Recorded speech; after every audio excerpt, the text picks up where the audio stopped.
Hey, what's up, everyone? Morey Croson here with the Performance Lab of California. We're going to do another breakdown here today on Patrick Mahomes. We have already done a breakdown on Patrick Mahomes back when he was at Texas Tech, but this being his second year in the NFL and how good he's been doing this season, thought it'd be great to do another breakdown. Also, they had a great game against the Rams probably about a week ago now, and just wanted to go through some of those throws, some of the things that happened in that game, and really just, again, showcase some of the things that Patrick Mahomes does really good from a mechanics standpoint. I think it's obvious that he's has one of the better arms overall in the NFL. So, there's obviously going to be a big interest for people to get a little bit more understanding of what does he do to make it so he's able to create so much force and so much velocity and really not be that big of a person. He's overall, he's obviously, tall. I think he's about 6'3", but in terms of his overall, he's not, 6'8", or, he's not like a Cam Newton type where he's just a huge guy. He's overall just able to utilize his body very, very well. And we start that out here. One of the things that we talked about the first time that he has an interesting thing, and the next one we'll actually see it a little bit better, that he does an interesting thing with his leg as he's stepping. Now, from this one, what I think is a good thing to be able to look at is just to see how much momentum he's able to create. So notice how much force he generates as he's going forward, as he's pushing off that back leg. Really, what he's able to do is he has a lot of range of motion in that back foot right there.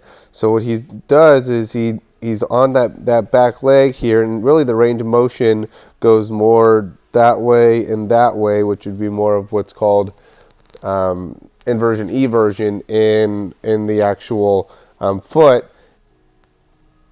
when he's able to push off. So notice how he's able to go and push, and see how low he gets that leg down towards the ground, and he's still pushing, getting himself vertical. So what that does, that makes it so that elongates how long out of his lower body he's generating force going forward, and really getting more out of that onto that front leg. Now, what he does is he does have a pretty long overall stride, I would say.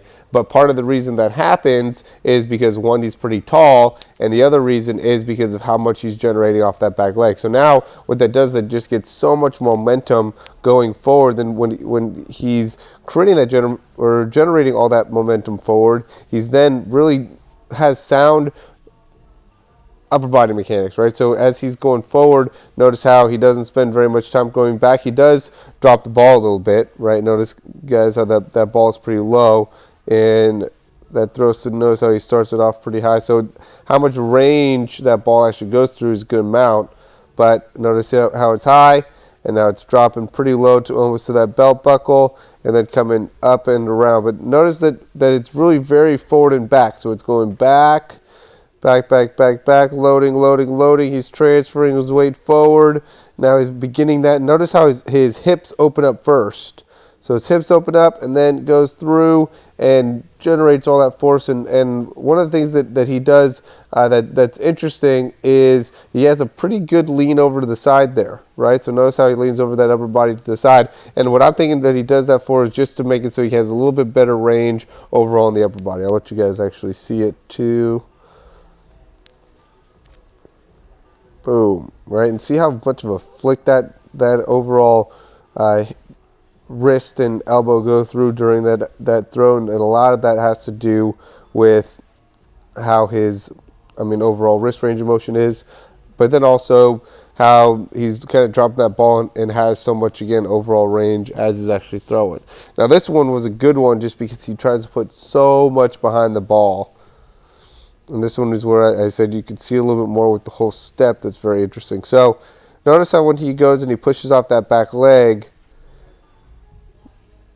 when he goes and steps with that front leg, how he has such a huge angle there in his hip to knee to foot, and how much internal rotation he's able to create during the actual movement of the step. It's very, very interesting how he's able to do that. And what that does is that puts a lot of load on that front hip, a lot of internal rotation on that front hip. And then, so if we watch the whole motion, so now he's in internal rotation.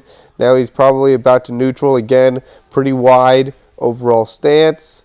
Again, very low with that shin.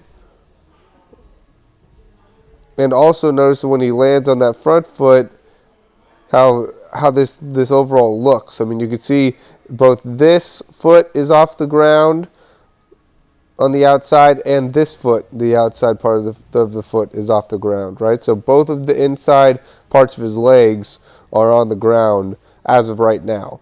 And now he's pushing forward off the back leg, and he's absorbing on the front leg. So he's just prepping his body on this front leg to take in all the force of this back leg and upper body that's all coming forward. So he's coming, now he's shifting, now his foot's onto neutral, and now look at how much external rotation now that foot has gone into, or sorry, that hip has now gone into. Well, foot and hip have now gone into. So now he's totally twisted into that left hip and rotated around in that left hip. He's back into neutral onto that left leg.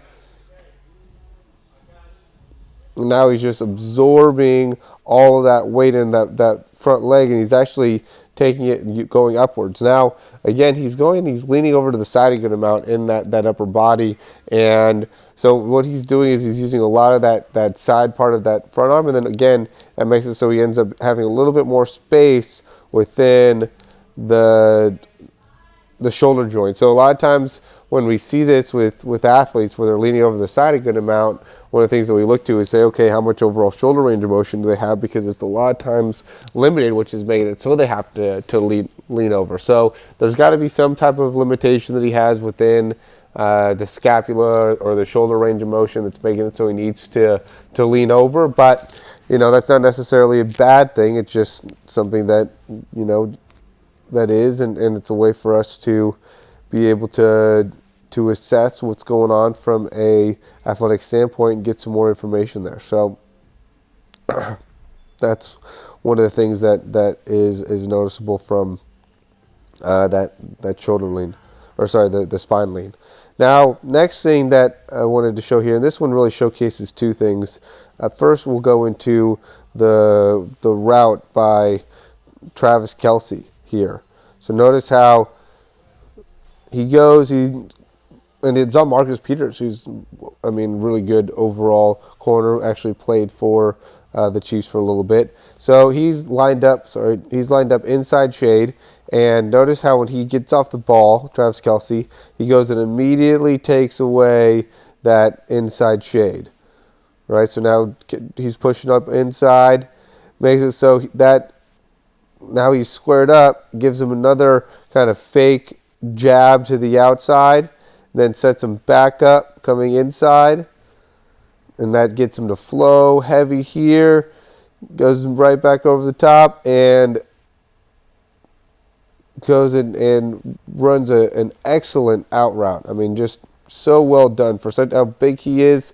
Just so well done of a route. Now, from Patrick Mahomes' standpoint, what we want to look at is really how much little range of motion or how much little wasted motion that he has. So in the throw. So again, going back here, right, dropping the ball a little bit, okay, but back, and then coming right back forward, okay? Because I'm going to keep talking about the overall release because I think a lot of guys are interested in that. But notice how when he's going back, there's a little bit right there where the ball goes back, but then right as that ball's going back, now that elbow's coming through and right up overhead. Because we have to be able to, as quarterbacks, see that, all the quarterbacks that are watching, and you got to be able to say, okay, when I watch myself throw, if I'm really bringing that ball back a lot there during that time period, when you're bringing the ball back a lot, you got to be able to limit that.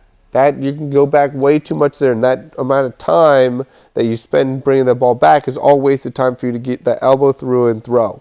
Really, the faster you can get that elbow coming back forward is the better chance you're going to have of succeeding as a quarterback.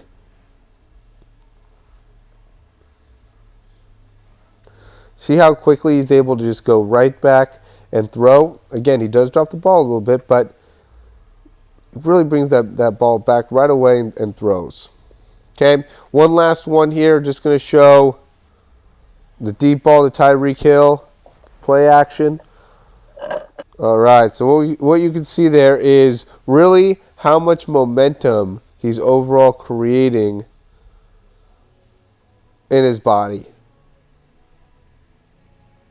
Right, again, notice him pushing off that back leg, generating all that force on that front leg. He has a good amount of his front leg facing forward as he's generating his force forward, not spending too much time with that ball back behind the head, just very, very smooth with how he's opening up that front hip first,